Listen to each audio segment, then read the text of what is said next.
Hello everyone, and welcome to a little mod spotlight almost. It's actually my own mod, so I don't know if I can call it a mod spotlight, or just sort of a, just to show you what I've done really. I guess this is sort of a mod spotlight, but basically I just want to show you guys my mod, and then later on we're going to have a look at Landstall's mod, which is the calculator mod. But today we're going to do NuclearCraft. It was recently changed. It used to be called Nuclear Relativistics, but I changed the name to NuclearCraft just because it's easier to say, and also, I don't know, I think it sounds a bit better. So here we go, NuclearCraft. It's got a couple things in it. It's still an alpha and it's still highly work in progress, but it's still got a good amount of stuff in it. And it's good enough so that it actually has enough content to actually be worthwhile. So yeah, I'm going to go straight into it, and we'll get right on to the first stuff. So the first stuff we need to know about is the ores that generate in the world. So let's get one of each of these, and we can show you them. And I'll just get one of these pickaxes. I'll show you how to make this pickaxe later because it's a little bit tricky. But these are all the ores that we have in the game. So we've got pitchblende ore, which is basically uranium ore, silver, thorium, tin, copper, and lead. Right now, uranium and pitchblende are really important, and the tin, copper, lead, and silver do have uses, but not as much the use that I'd like to. I'm definitely going to add more recipes for these different materials. You'll also notice that this is glowing in the dark slightly. If I go to nighttime, you'll notice that uranium glows in the dark slightly. I'm probably going to make thorium do the same. I don't know, just because it's radioactive, I guess. I just want to make it glow a tiny bit, and it's also a little bit easier to see in caves and stuff. So there we go. So there's those are the ores, and you can mine them. Uranium and thorium require an iron pick to mine it, so you won't be able to mine it with a stone. I think silver also, and lead. So they all require iron pickaxes, while the copper and tin require a stone pickaxe. So there we go. Obviously, you can smelt these into ores or use the crusher to make actually yellowite. You can use it. It looks like we've got the ore dictionary for uranium ore, so you can make yellorium from big reactors, which is basically the same thing as these uranium ingots, which you get from smelting. So you can smelt it into uranium ingots. Same thing with the thorium. You can get crushed thorium this time because no other mods adds thorium, so you can get crushed thorium from a grindstone or something, and you get thorium ingots. And obviously, you get all the different ingots: silver ingots, tin ingots, copper ingots, and lead ingots, which work in the ore dictionary, so you can use the different lead ingots. So if I get lead ingots from NuclearCraft, I can use them in recipes for all the different mods, such as thermal expansion and factorization and stuff. So all of these are in the ore dictionary, so you can use them if you want. On the server at the moment, we have them disabled because obviously we have the ores from the other mods. So there we go. Those are those mods. Those are those ores. So we now have to smelt them up. There's also an upgraded furnace that I've added to the game called the metal furnace. It requires 8 iron plating. Iron plating, you get 16 of them from a block of iron surrounded by iron ingots, so it's just over an iron per iron plating. Basically, this is just powered by fuel. So if we get ourselves some coal,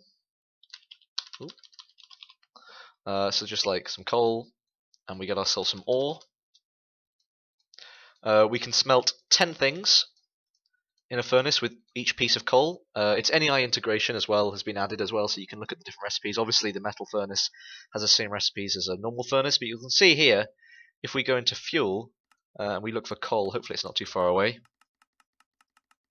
you'll notice very quickly that it's more efficient to use coal. You can actually smelt 10 things per coal, and also you'll notice it's a lot quicker as well. So if you want to just upgrade your furnace for a bit of iron, then there's an option. You can use the metal furnace. There we go. At the moment, particles are off. I want to probably turn those on. So you can see it's got particles. So one piece of coal makes 10 cooks. Another thing we've added is the crusher. The crusher, there's 2 versions as you can see, but the normal crusher uses coal again, but this time it's one coal crushes 4 objects. And again, you can use the ores, and basically the ores get crushed into crushed iron. So 2 crushed iron, and obviously you can use this crushed iron to smelt into iron. So that's basically your basic ore doubler, early game ore doubler. So you can use coal in the crusher, so it's like a coal-powered macerator basically. And obviously you can use the crusher for crushing down all these other ores, and it's ore dictionary as well. So ore dictionary as well. So you should be able to use ores from other mods in the crusher, and you should get the crushed version. And obviously you can smelt this in the furnace over here. So there we go, and obviously you can use a bit of automation and stuff with hoppers and things to automate this system. So there we go. I also would have noticed. First of all, I might as well show you the recipe for this thing. The recipe is a convection power grinder surrounded by iron plates, and this is just a bit of flint, cobblestone, and sticks. So pretty easy. It's basically the same, but with a grinder in the middle of it. Okay, so you may have noticed that we've also got the electric crusher up here. The recipe for this is a normal crusher with redstone and iron plating, and then we've also got the electric furnace as well, which is here, which is the same but a metal furnace surrounded by iron plating and redstone. And what these do is basically work in exactly the same way, except they use RF instead. So you can see they're using RF. They've got exactly the same recipes, except that you use electricity instead to power them. Now, you could use, obviously, RF generators from other mods, but there are actually two generators in this mod at the moment. One of them is the reaction generator. This is sort of the more early game one. Where is that? The reaction generator is here. You see the recipe for that is lead plating, which is made with coal dust, so you're going to need to crush up some coal and lead ingots. And also you need more iron plating and a small nuclear chamber, which is lead plating with universal reactant, and we'll get into what that's used for. That's made with sugar, diamond dust, lapis dust, and redstone. And you're going to need yourself a good amount of this because it's what's needed in the reaction generator. So the reaction generator can sit back here. We can get ourselves some conduits from Ender.io, like this. There we go. So now we've got our stuff hooked in, and this thing generates 500 RF per tick. Not 500 RF. Oh yes, it does generate 500 RF per tick. It generates 500 RF per tick, but uses up uranium ingots. Well, we've only learnt about uranium ingots and thorium ingots at the moment, but there's more power, nuclear power, that's available. So this stuff uses thorium and uranium very inefficiently compared to other mods, and also the fission reactor in this mod. And it does generate a lot of power, but it does use up the uranium very quickly. So you can see that both uranium and thorium is usable in this thing. So we get 250 basically fuel points per ingot. You can also use the crushed uranium and crushed thorium in this thing, and it'll be fine. And then what you need yourself is some reactants. So you can use redstone, and redstone gives you 50 points, and you can see instantly that we're starting to generate some power here. You can see it used up the redstone. So redstone gives you 50 reactant points, and it used up some of the uranium as well, but you can see that got powered into these machines. So you can see 500 RF per tick. So we get a good amount of power, but we've already used up quite a lot of our uranium. So that's a piece of redstone. You can also use gas tiers. Gas tiers give you a lot more. Gas tiers give you 500. So we're going to need actually some more uranium. And you can see now we've actually filled up on RF, and you can see now that we've filled up this internal buffer. Once the internal buffer fills up, this stops reacting stuff together. So it's basically self-sufficient. You can just keep it running, and it won't use up any more stuff. There we go. So the electric furnace works in exactly the same way. You can smelt stuff up, and it's just as quick as the metal furnace, so it's quite quick. And the crusher, again, crushes up stuff, and it's a bit quicker than the normal fuel crusher. So there we go. So it's very simple, works in the way you'd expect it to. So there we go, easy. Now, those are two of the machines. Now, if we want to get more into the nuclear stuff, we want to start making some more machines. So if we go back to NuclearCraft, you'll see there's actually a couple more machines. There are the isotope separator, the decay hastener, which is up here, and also this thing, the nuclear furnace. Now, the nuclear furnace is actually something that doesn't actually use electricity, but we'll show you that in a minute. But you also notice that all of these things don't get crafted normally. You need a heavy-duty workspace, but luckily a heavy-duty workspace is up here. So heavy-duty workspace is lead plating with tough alloy ingots. Now, tough alloy you're going to need quite a lot of in this mod.